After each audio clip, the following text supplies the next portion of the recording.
Bien, sin más preámbulos, presento la conferencia de esta tarde titulada El poder de los docentes para hacerle frente al cambio climático y el compromiso para despertar conciencias, a cargo de una docente muy estimada en esta universidad. Ella es la profesora Mayra Cervellón, catedrática del Departamento de Ciencias Naturales. Antes me permito leer la hoja de vida de la profesora Mayra. Mayra Cervellón es maestra de educación primaria, licenciada en biología, magíster en educación con énfasis en cognición en los procesos de enseñanza-aprendizaje. Es magíster también en tecnologías aplicadas a la educación. Ha sido docente de educación primaria, educación media y actualmente es docente de la Universidad Pedagógica Nacional Francisco Morazán en el Departamento de Ciencias Naturales. También es docente en la Universidad Nacional Autónoma de Honduras, donde pertenece al Departamento de Biología Celular y Genética de la Escuela de Biología. Forma parte del Colegio de Biólogos de Honduras y pertenece a la Asociación Hondureña de Ornitología, además de ser miembro del Club de Observadores de Aves Los Alzacuanes y del Club de Observadores de Aves de la UPN-FM. Sin duda, un currículo muy rico. Estimada magíster Mayra Cervellón, bienvenida a Cátedra de la Tierra. Gracias por acompañarnos en esta tarde. Es un gusto y un honor para mí presentarla. Le cedo la palabra y la recibimos con un fuerte aplauso.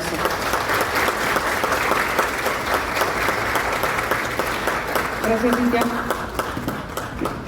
Bien, no se preocupen, hoy es viernes, el cuerpo lo sabe, ustedes lo saben, me imagino que están cansados de una semana de trabajo, así que no va a ser una cuestión muy larga, porque vamos a hablar precisamente de el poder de los docentes.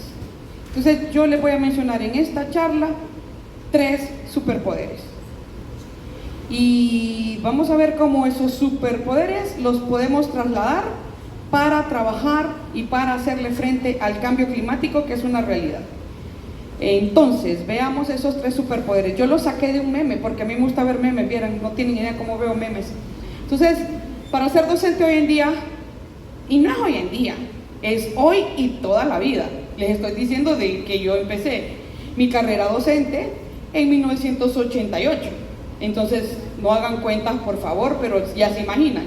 Entonces, son, ¿qué? Más de, no quiero decir más de cuántos años, pero sí esa cantidad, de estar loca, de ser feliz y de estar motivada. Y que constantemente tengo que estar trabajándome, porque hoy en día la cuestión es cuesta arriba. Porque definitivamente hoy por hoy, ser docente es estar loco, ser feliz y estar motivado. ¿Cómo hago yo para, déjenme ver si puedo, retrocedo, sí, y adelanto, ok, hoy sí. ¿Cómo relaciono mis 3 superpoderes con cambio climático? Entonces, fíjense bien. Primer superpoder, estar locos.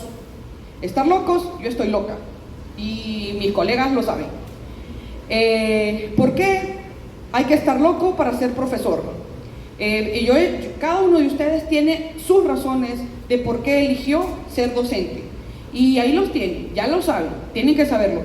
Si alguien les dijo que para que se graduaran y al final hay que hacer mucho sacrificio, pero después de graduarse, al año, yo eso siempre se lo digo a mis estudiantes de práctica, a mis estudiantes de la carrera de Ciencias Naturales, yo les digo, si les dijeron que después de graduarse, a los 3 años mínimo, ustedes iban a ser millonarios, iban a tener una casa en las lomas, o por lo menos un condominio, con piscina, y unas 4 Prado estacionadas, les mintieron, no es así, no es cierto, salvo raras excepciones, porque sí ocurre, y yo lo he visto, pero tenemos que estar locos, y por ejemplo yo tengo que estar loca para convencer a mis alumnos, para convencerlos a ustedes de que tenemos problemas. Por ejemplo, ya me paro en un salón de clases y les digo, jóvenes, tenemos un problema. Y en este caso, jóvenes, nuestro problema es el cambio climático. Y nadie me cree, ¿cuál cambio climático? yo siento un calor horrible. ¿Cuál es cambio? O que yo siento un frío espantoso. ¿Cómo es eso de cambio climático si me estoy muriendo del frío? ¿O cómo es eso de cambio climático si me estoy muriendo del calor? Aquí siempre ha sido caliente, aquí siempre ha sido helado. ¿Cómo los convenzo? Yo como profesor, y se lo estoy diciendo como profesor de ciencia, pero piensen ustedes en cada una de sus carreras. Aquí hay de arte, de educación física, técnica, ¿cómo se llama? Seguridad alimentaria, SAN, español, preescolar, sociales, informática, aquí, comercial. ¿Quién me falta? ¿Quién me falta? Inglés, orientación. ¿Quién más me falta? Prebásica, ya dije, prebásica. Administración. Turismo. Los de turismo es más fácil convencerlos. Pero, híjole, un profesor de... Porque un profesor de turismo sí habla de cambio climático, pero dígame, ¿y un profesor de administración? Sí, pero sí. Entonces, tengo que estar loca para pararme y decir, yo a estos estudiantes los voy a convencer de que la clase que estoy dando, el tema que estoy impartiendo, los va a atraer y los va a apasionar. Entonces, en este momento tengo que convencerlos de que la cuestión de cambio climático es cuestión y es problema de todos y cada uno de los que somos docentes aquí, independientemente de cuál sea la carrera. Entonces, ¿convencerlos para qué? Híjole. Darnos cuenta que, miren, esa es una página de internet que ustedes se llama Human Climate Horizons. Sé mi poquito inglés para los de inglés. Aunque lo hable como I can talk Washington too, pero me defiendo. Entonces, fíjense bien ahí, en esta página de Human Climate Horizons, si ustedes se fijan, yo puse, porque ahorita los especialistas en cambio climático hacen predicciones, o sea, utilizan modelos matemáticos, matemáticas no había dicho, utilizan modelos matemáticos para predecir cuáles van a ser los futuros escenarios y para que estemos preparados a esos escenarios. Entonces, por ejemplo, yo en esa aplicación lo único que hice fue busqué Honduras, agarré donde dice low emissions, quiere decir que es en el mejor de los casos emisiones de gases, efectos invernaderos en lo más bajo. Ese escenario, hoy por hoy, ya valió, porque ahorita no estamos en ese escenario, pero yo puse para ser un poquito esperanzadora. Entonces, si ustedes se fijan, ahí dice en low emission, que es como el más bajo, es como el escenario más, el menos preocupante, y ustedes ven que para la siguiente década, estamos del 2020 al 2039, en esas décadas, lo que están proyectando con estos modelos es lo que va a pasar con el problema del calentamiento global y el aumento, por ejemplo, de las aguas en los océanos. Entonces, eso que ven azulito claro serían los sitios inundables. En esta época, en un escenario muy bonito, que en ese escenario, porque ahorita, así como estamos, en la actualidad, esos escenarios, que está aquí, ya ni siquiera lo podemos usar, porque ahorita los escenarios van más hacia arriba en cuanto a las emisiones, porque estamos en un punto de no retorno. Cuando yo daba clases el siglo pasado, acuérdense que me gradué en el 80 y tanto, en los 80 yo ya era profesora de primaria. El siglo pasado, cuando daba clases, todavía había esperanza, y cuando yo hablaba de cambio climático en aquella época era tan raro, y dice, pero tenemos esperanza, podemos detener esto. Pero ahorita ya no. Ahorita lo que queda de la curva es mantenerlo, pero ya no podemos a un punto de retorno y decir cómo estaban las condiciones antes, ya no se puede. Entonces, este es un escenario muy esperanzador para nosotros como país. Ustedes ven la población que estaría bajo la inundación, es del 0.09, poquita. No les enseño los otros escenarios, no se los enseño porque va y sale la comunidad de ustedes ahí, van a salir corriendo, emigrar. O sea, mejor lo dejo ahí. ¿Cómo convencerlos? No sé si esa imagen que ustedes ven ahí, porque por un lado les mostré inundaciones, y aquí esa es imagen de una película que a mí me impactó, creo que fue en los 90 que salió esa película, no sé, por la carita de algunos, ni idea tienen de esa película. ¿Alguien sabe cómo se llamaba esa película? No era esa. un día después de mañana, un día después de mañana. Esa es la película, un día después de mañana. En esa película, cuando yo la vi, yo me quedé con así. Y dije, pero si están diciendo lo que va a ocurrir en el planeta, porque es una realidad. Porque en la película, o sea, siempre hay muchas películas que utilizan a especialistas, matemáticos, físicos, o lo que sea, abogados o lo que sea, para que sean sus asesores. Entonces, en esta película, si ustedes ven, ahí está todo Nueva York congelado completamente. ¿Por qué? Porque esto, que era una película, se vuelve más real después del informe de cambio climático de la ONU en estos últimos años. En la película, la parte norte, aquí nos salvamos un poquito nosotros inundados, pero por lo menos no nos congelábamos, pero inundados eso sí, y con eventos extremos de huracanes, eso sí, es una realidad que ya estamos viviendo. Pero estos países del norte quedaban congelados completamente, y por eso en la película estaban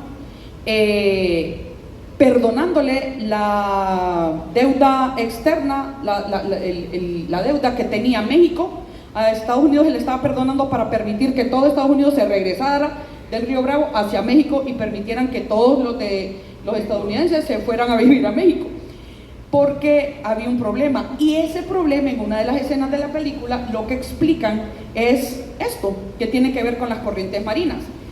Fíjense que por eso, aunque no seamos de ciencias, o no seamos biólogos, o no seamos físicos, meteorólogos, es como una obligación personal entender y comprender qué es lo que está ocurriendo en el planeta, porque ¿saben qué? No tenemos otro planeta para donde irnos. Así de sencillo. Entonces, o cuidamos o nos morimos. Así de sencillo. Y las predicciones son, eso es una realidad desde el punto de vista biológico. Ya entramos a la sexta extinción masiva. Pero esta sexta extinción masiva en la que ya entramos, porque es una realidad, claro, voy a decir, ay, me voy a morir mañana. No, o sea, es prolongada, dura miles de millones de años, pero ya entramos. Y esta es producto de actividades antropogénicas. O sea, ¿quién es responsable de esta sexta extinción masiva? El hombre. Entonces, si ustedes ven esas corrientes, eso ocurre, es normal, y ustedes ven que las corrientes calientes, es lo que está en rojo, sube hacia la parte norte del planeta, allá se enfría y luego baja por la parte de abajo de los océanos de manera fría. Como han entrado al mar y a veces han sentido que están en el mar y arriba está cálido y de repente sienten una corriente de ladito y ustedes dicen, uy, ¿qué es esto? Bueno, así en los océanos, así ocurre, y eso es lo que está pasando. Pero el problema es que esas corrientes calientes que van hacia arriba, y lo decía en la película, como los casquetes polares se están derritiendo, están mandando mucha agua fría a los mares y están calentando esas corrientes que vienen de la parte baja del planeta, las están enfriando, y al enfriarse esa curva se detiene, y al detenerse queda helado arriba y queda caliente abajo, así, detenida. Y por eso aparecía en la película ese escenario, solo que en ese escenario, como la película era ciencia ficción, ocurría como en una cuestión de semanas. Pero es algo que ya es una realidad, está ocurriendo. O sea, está ocurriendo, solo que en la película lo hicieron así como súper rápido. Entonces, ¿cómo los convenzo yo? Miren, la parte más difícil para trabajar es en el área de educación ambiental y decirle a la gente esto está pasando cuando la realidad inmediata de las personas es otra y sus problemas son otros. No un problema del arbolito que se corta allá, no me está afectando directamente porque no conozco la relación directa que hay en el arbolito que se corta en X lugar con mi vida, porque no tengo esa relación y ese alcance. Entonces, fíjense bien, ¿qué está pasando ahorita? Cosas que ustedes ya saben porque han venido a infinidad de cátedras de la Tierra, porque están aquí, porque quieren el sello, aquí entre no, ¿verdad? Pero bueno, yo que me estoy aprovechando de esa coyuntura para contarles lo que está pasando, y gracias a Dios me prestaron el micrófono. Entonces, fíjense bien, ya ustedes lo saben, lo han dicho infinidad de veces, aumento de la temperatura, sí, los grandes calores que ahora vivimos. Los que somos de la capital sabemos que antes teníamos en el closet un conjunto de suéteres. Ahora, ¿para qué? ¿Para qué? O sea, ¿quién compra suéter hoy en día? En Tegucigalpa, por ejemplo. Los fenómenos climáticos extremos, Tayota, ¿se acuerdan? Vienen más este año. El deshielo de los polos, que está deteniendo las corrientes oceánicas, también. El aumento de los niveles del mar, ya les mostré la imagen donde Les mostré el mejor escenario, en el peor escenario mejor ni se los enseño. La pérdida de la biodiversidad, o sea, hay especies que se perdieron para siempre, incluyendo acá. Yo miraba antes, en Tegucigalpa yo escuchaba ranas por todos lados, ahora no escucho nada, pero como ya no escucho ranas y como mataron a los sapos por feos, porque la gente huye un sapo y lo ven feo, ya tenemos un montón de zancudos, porque todo guarda relación. Y ahí está los impactos en la agricultura y la seguridad alimentaria, que me imagino que los que son de SAN lo saben mejor que yo. Entonces, yo busco profesores informados y responsables. Viene el segundo superpoder, la felicidad. No podemos ser profesores y ser amargados. Discúlpenme. Porque si usted es profesor y es amargado, dedíquese a otra, váyase de funcionario público, allá, miren, donde hay oficinas, donde, ¿qué quiere? ¿Se han visto el video de la grapa? ¿Se han fijado la de la grapa? No sé si han visto TikTok, la doña, ¿qué quiere? Bueno, no, váyanse allá, pero si van a ser profesores, amargura quítenla. ¿Saben por qué? Porque ustedes le pueden amargar la vida a 60 alumnos en un salón de clase. Entonces, llegamos felices, nos quitamos la camisa y el saco de las amarguras y de nuestros problemas personales, los dejamos en el perchero imaginario y entramos al salón de clases los más felices del mundo. Y después agarramos la tristeza y nos vamos. Pero esto, ¿por qué tenemos que ser felices? Todavía y lo somos. ¿Saben por qué? Claro, yo soy bióloga. Y como bióloga yo he disfrutado la biología como no tienen idea, y he logrado compenetrar dos cosas que son las dos pasiones de mi vida: la biología y la docencia. Entonces lo junté en ciencias naturales y en biología en otra universidad, y ustedes no tienen idea ese matrimonio maravilloso. ¿Para disfrutar qué? Que vivimos en un país privilegiado entre el trópico de Cáncer y el trópico de Capricornio. Sociales lo saben mejor que yo. Ese punto estratégico de Honduras es una maravilla. Y por eso tenemos bosques. 80% del relieve del país es de vocación forestal. Eso es una gran ventaja para nosotros como país. 2 océanos, el Atlántico y el Pacífico, esa también es una ventaja. Tenemos variedad de ecosistemas, esteros, ríos. Si tienen ustedes en su vida una bucket list, los de inglés saben que es una bucket list, ¿verdad? Bueno, una lista de cosas que hacer antes de llegar a los 50 o por lo menos antes de morir. Rafting en el Cangrejal. Váyanse allá. No vayan a Ceiba solo a las discos o a las playas, vayan a hacer rafting en el Cangrejal. Entonces tenemos ecosistemas de esteros, ríos caudalosos, lagos. Eso equivale a aproximadamente unas 23 cuencas hidrográficas. Y esas cuencas hidrográficas, o sea, tenemos un valor hídrico y un poder hídrico en el país impresionante, pero todavía hemos visto imágenes donde hay un río que se secó, y el río se secó porque la cuenca queda arriba, la cuenca queda en la montaña, la cuenca es un área boscosa que sirve para alimentar, porque no sé si alguna vez los que son del interior o que han tenido la oportunidad de vivir en el interior, no sé quiénes, levanten la mano. Porque todos son capitalinos. Bueno, ¿alguna vez ustedes que levantaron la mano han visto de dónde nace un río? ¿En una montaña? Sí, yo sí. Bueno, si no, ahí en su bucket list tengo que ir a ver de dónde nace un río, para que vean de dónde nace un río. Y ahí ven cómo son de caudalosos algunos de los ríos que nosotros tenemos, pero los ríos no van a tener agua si no hay agua en la montaña. Y en la montaña no van a hacer, esa agua no va a salir del interior de la montaña si no llueve. Y si no hay árboles no van a hacer el río y no va a salir agua. Además tenemos flora, esa es la flor nacional, que no es brazabola, sino que Rincoleria dipiana, ¿se acuerdan?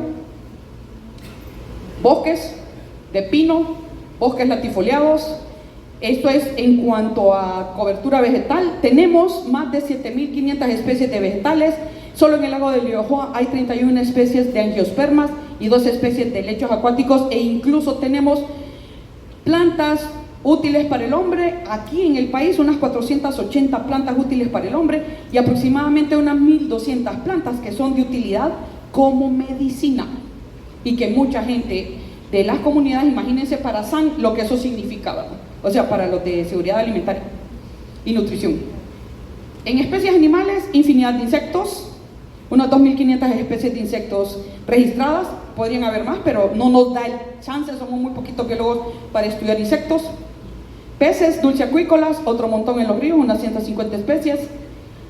En los mares tenemos por ahí también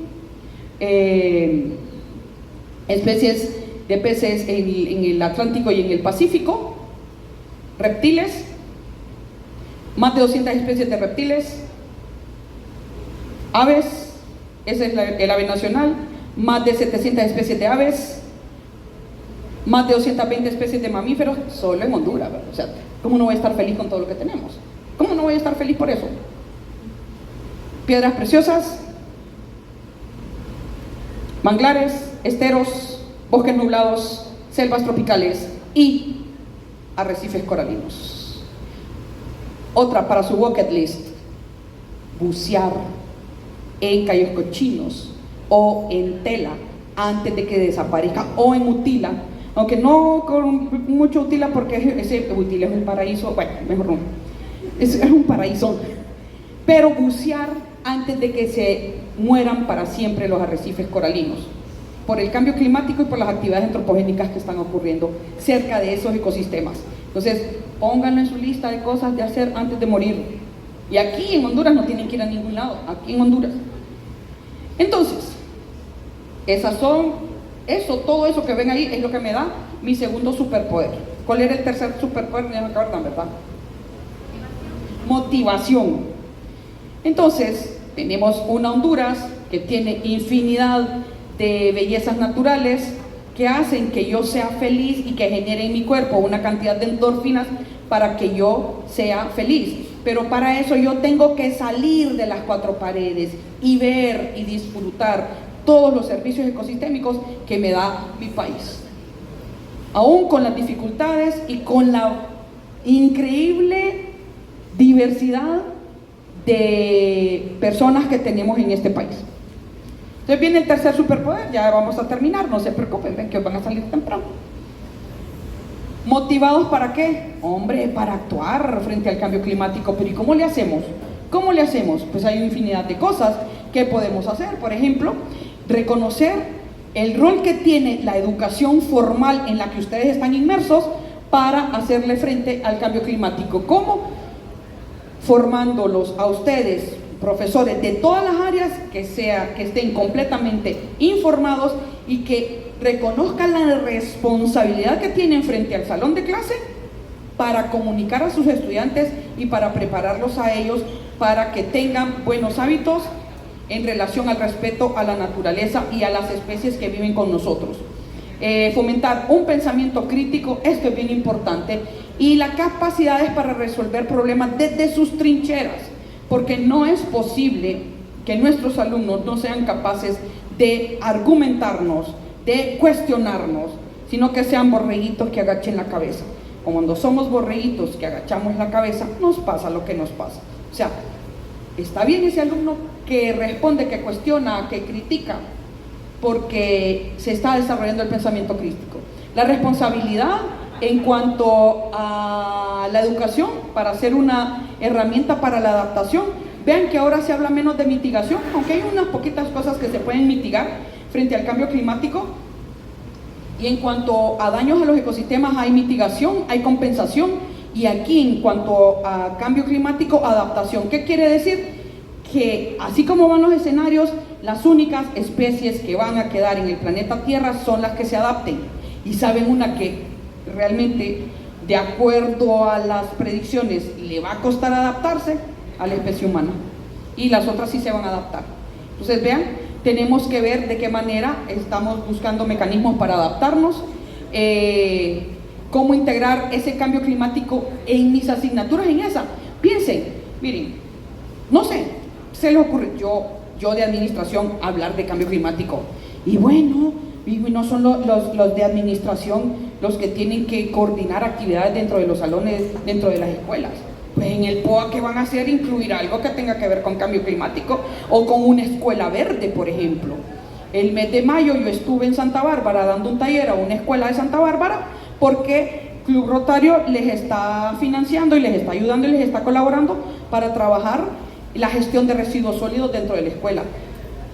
Les dije, ok, no se puede gestionar nada si no hay un diagnóstico. Me imagino que eso lo manejan mejor los de administración y no sé si estoy mintiendo en ese sentido, pero no se gestiona nada, no se puede gestionar nada si no hay un diagnóstico. La escuela sacó un diagnóstico y ustedes no tienen idea, ¿cuál creen ustedes de residuos orgánicos? ¿Cuál creen ustedes que fue lo que más se desecha en una escuela? ¿Qué creen ustedes? Papel. ¿Y qué significa? Estamos gastando mucho papel. Y entonces, porque al niño hay que pedirle aquel trabajo, la portada, después una página en blanco, después los 3 objetivos ahí arribita, después otra página en blanco, después y así, para que el documento esté así de gruesotote, porque entre más cantidad de hojas, mejor. O sea, esa es la percepción que tienen algunos alumnos. Entonces, papel. Y luego, otra de las cosas, en la parte de residuos inorgánicos, ¿cuál creen ustedes que salió más? ¿Cuál? Plástico, las bolsas plásticas, porque los niños van afuera a comprar, hasta nosotros. Me vende un sacapunta ahí en Larache o en Útiles de Honduras aquí y me da una bolsa por un sacapunta, pero bueno, ya cada quien. Entonces fíjense bien, las estrategias para integrar el cambio climático en la enseñanza a través de la interdisciplinaridad. O sea, ¿qué hago en mi asignatura de geografía? ¿Qué hago en inglés? ¿Qué hago en español? ¿Y qué hago en arte? Imagínense todas estas áreas de comunicación, inglés, español y arte, que es comunicar. Comuniquemos, porque ustedes enseñan habilidades comunicativas, ¿no? En esas áreas. Comuniquemos en inglés, en español, en arte. ¿Comuniquemos qué? Comuniquemos temas que tengan que ver con cambio climático o con cualquier cosa que incida en el ambiente. Entonces lo podemos hacer. Y así, no digamos los de sociales, geografía, historia, los de matemáticas con sus estadísticas, los de seguridad alimentaria. ¿Quién me falta? ¿De qué áreas? No he dicho. Educación física. ¿Sí cómo van a sacar a los niños con el relajo de humo a correr? Todos ahogados. Educación física también tiene que promover actividades al aire libre limpio. ¿Qué otras asignaturas me hacen falta? ¿Cuál? Industrial. ¿Quién es de industrial aquí? No hay nadie de industrial. ¿Qué hacen en industrial? ¿De dónde traen la materia prima los de industriales para construir todo lo que construyen? ¿Lo están haciendo de manera sostenible? ¿Cómo lo trabajan en la escuela? Y lo que trabaja en la escuela, ¿cómo gestiono los residuos después en esos talleres de industrial? ¿Sí? Ahí va también todo eso, porque todas esas cosas que yo les estoy diciendo, todas esas actividades antropogénicas, ustedes ya lo vieron y por eso no se las repito aquí, porque ya los han visto en otras cátedras de la Tierra y en otras jornadas en esta misma semana. Todas esas actividades antropogénicas generan gases de efecto invernadero que son los responsables del calentamiento global y el cambio climático. Eso ustedes ya lo saben. Y así hay infinidad de cosas para hacer metodologías activas, para hacer aprendizaje basado en proyectos, aprendizaje basado en desafíos y todas estas metodologías activas que ustedes ya las han aprendido en los salones de clase. Y hay muchas claves para poder atacar, utilizar STEM, o STEAM, por ejemplo, que es la parte de Science, Technology, Engineering, Math y Arts, o Arts y Math. Y entonces todo eso para involucrar desde esa perspectiva todo lo que se puede hacer para hacerle frente al cambio climático. En fin, con todo esto tenemos esos 3 superpoderes. Y ya para finalizar, yo con esos 3 superpoderes como bióloga que soy, les cuento un poquito de lo que está en la palestra pública ahorita, porque ¿cómo convencer? No puedo convencerlos. Soy feliz porque todavía tenemos cosas maravillosas de las que yo puedo disfrutar en Honduras sin irme muy lejos, porque vivo en un país diverso y hay una gran variedad. Vivo en el trópico y eso me facilita poder ver un montón de cosas, disfrutar de playas que en otros países no hay, disfrutar de bosques nublados que en otros países no hay, disfrutar de selvas tropicales que en otros países no hay, disfrutar de islas paradisíacas con playas paradisíacas que otros países no tienen, incluyendo esta que está ahí, que ustedes creen quién es. ¿Quién es esa isla? Solo quiero saber, levanten la mano los que saben quién es esa isla. Levanten la mano. No saben, ¿no? ¿Cuál? La isla del Cisne. Las islas del Cisne. ¿Qué hay en esas islas del Cisne? Ahorita mucho, después nada. Entonces, los que no hemos tenido la oportunidad de ir, yo no conozco. Tengo un montón de colegas que sí. De esto nos vamos a perder. En este caso, esa es una especie de coral que es Acropora palmata. Ese coral, hay coral suave y hay coral duro. Esa es una especie de coral que es un indicador del estado saludable de los ecosistemas. O sea que cuando uno bucea, eso sí, yo sí tengo mi licencia de buceo y yo sí he disfrutado, porque eso dije, no, yo antes de morir yo tengo que bucear, y entonces saqué mi licencia de buceo y buceo.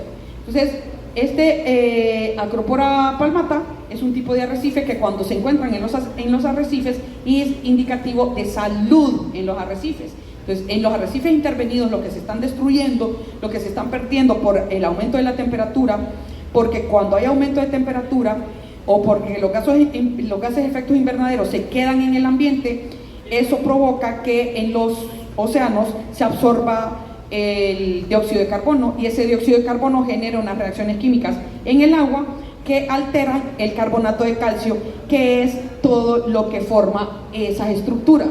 Esas estructuras son de carbonato de calcio, y el carbonato de calcio es precisamente un producto que generan los animalitos, porque los arrecifes no son ni plantas ni piedras, son animales que viven en colonias, y entonces esos animalitos generan ese carbonato de calcio, pero se está destruyendo por eso, y se está destruyendo también por las construcciones, porque los desechos que van a dar a los mares van a taponear a esos pólipos, que son unos animalitos que viven en medio de esos carbonatos de calcio, y si quedan taponeados se mueren.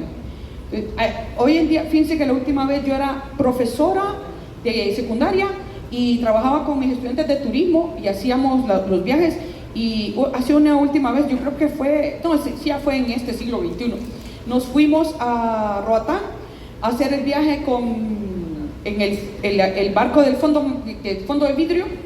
Llevamos a los alumnos y les hacíamos un paquete ahí bien interesante de todo lo que tenían que ver, desde hoteles, alimentación y cómo organizar las actividades en un hotel y en las áreas naturales.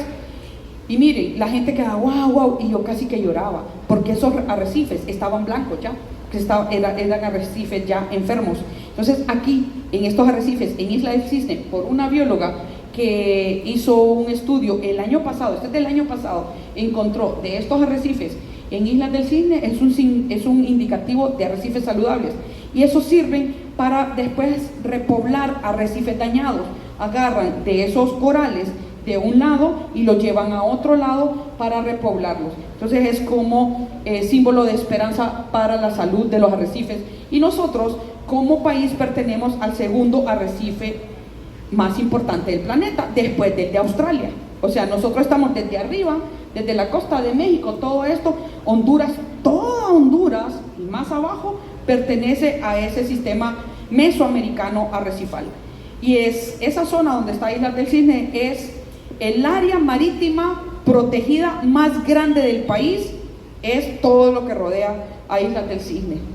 Hay también el famoso pájaro bobo, que es ese. Esos pájaros bobos solo anidan en islas de ese tipo, no en otras. No pueden, utilizan esos espacios para anidar. Ven en la imagen de arriba los huevecitos. Hay especies de reptiles endémicos en la zona que solo hay ahí en la isla.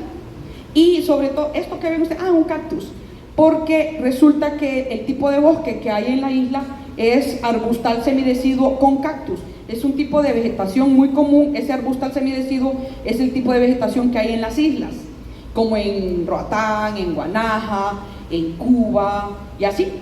Pero resulta que, por ejemplo, en Roatán y Guanaja es un arbusto semideciduo, pero no tiene cactus. Ese cactus, que es del género Arricia, solo está en islas del Cisne y en otras islas como Caimán, ahí entonces es coendémica con otras pocas islas y hace de un ecosistema único en el país.